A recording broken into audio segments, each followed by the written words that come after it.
I started working the night shift for my town's old train station. I found a list of strange rules.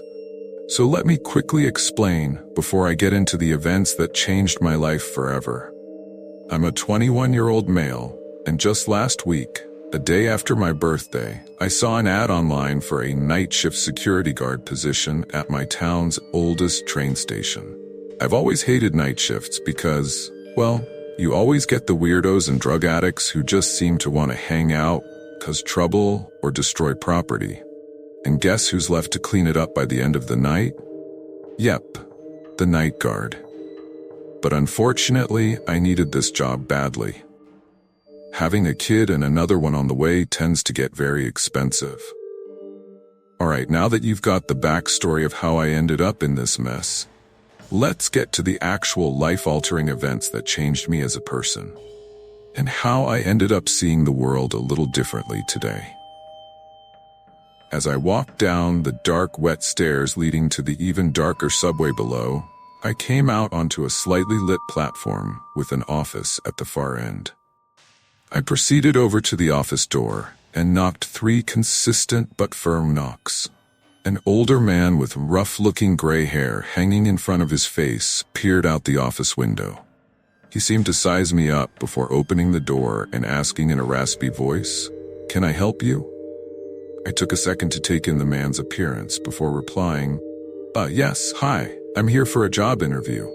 The man cleared his throat. "Come on in, have a seat. My name's Ralph. You must be Jack," he said. I wondered for a moment if I was the only one who applied for this job. I mean, $22 an hour? Who'd pass that up? "Yep," I replied, letting my body slump into the office chair.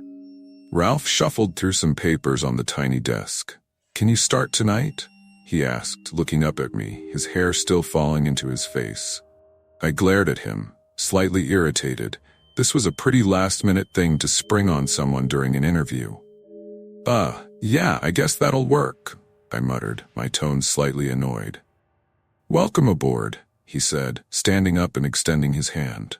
Begrudgingly, I took it, forcing a smile. Ralph gave me the quickest tour I'd ever had at a job. We circled back to the office, where he blurted out, "Oh, I almost forgot. Here, make sure you read this, and good luck." He slapped an employee manual in front of me, titled Security Manual for the Second Shift, and left the office, leaving me alone with my thoughts. Good luck? I thought. Who wishes someone good luck like that? I flipped through the manual, standard stuff about dangerous travelers, bomb threats, and whatnot, until I stumbled across something that made me stop. Rules for the night shift was scrawled in bold letters across the page. I read carefully. Breaking a rule on my first night? Yeah, no thanks. Greetings, new hire. I hope you've had time to settle in and familiarize yourself with your office, as you'll be spending most of your shift here.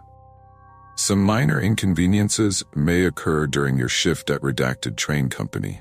Just follow the guidelines below, and I'm sure you'll be fine. At exactly 12:05 a.m., an announcement will state that Train 102, the last train for the night, has arrived on track 7. Pay attention to your cameras. If the train arrives on any other track but 7, retrieve the gun from the desk drawer and shoot every passenger who deboards. Don't worry, they're not real people. Every 2 hours after midnight, conduct a sweep of the platform to ensure no one has snuck into the station. If you see a homeless man sleeping against the wall by track 2, wake him up and tell him it's time to go. He won't harm you. But if it's anyone other than him, return to your office immediately. Do not make eye contact, and do not, under any circumstances, look too long. Between 2 a.m. and 3:30 a.m., if you need to use the restroom, use the one closest to the exit.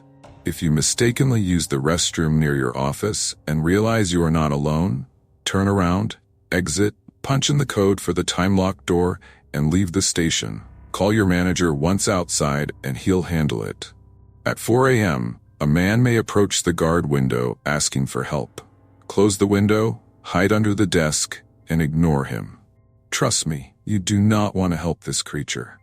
At 6:55 a.m., if a man in a guard's uniform claims to be your relief, retrieve the pistol and empty the chamber. He is not your relief. Please note that your shift ends at exactly 7 a.m. The day guard will arrive then and not a moment earlier. Refer to Rule 5 if you're unsure.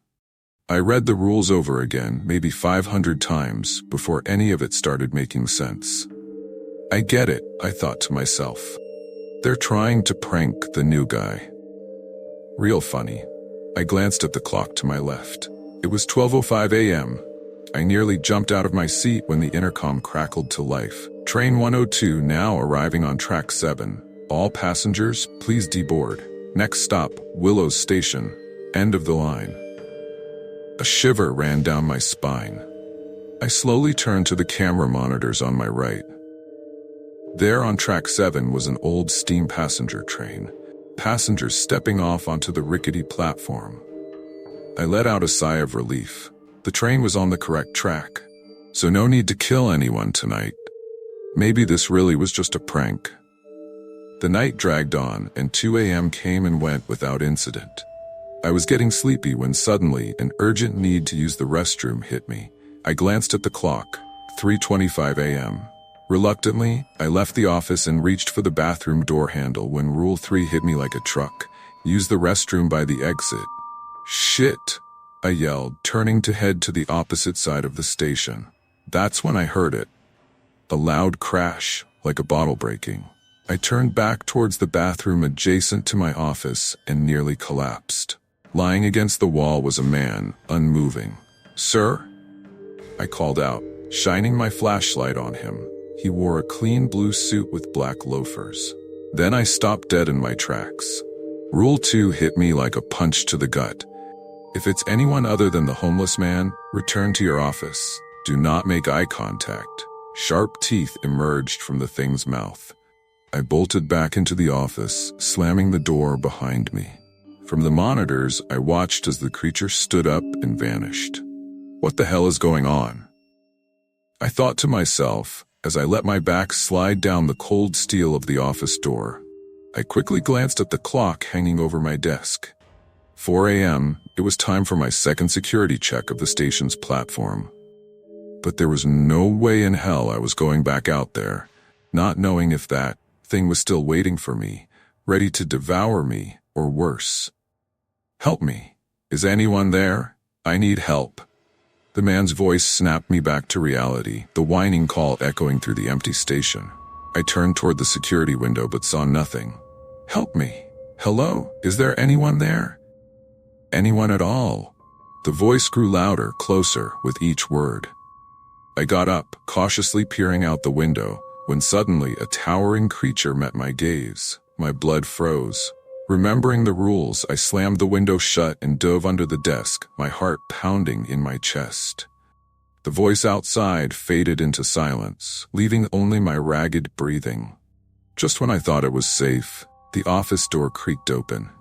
My breath caught in my throat. Bracing myself for the worst, I picked up the office chair, ready to swing at whatever was coming through the door. But I froze mid-swing when I saw a tall, skinny man with his hands up in defense.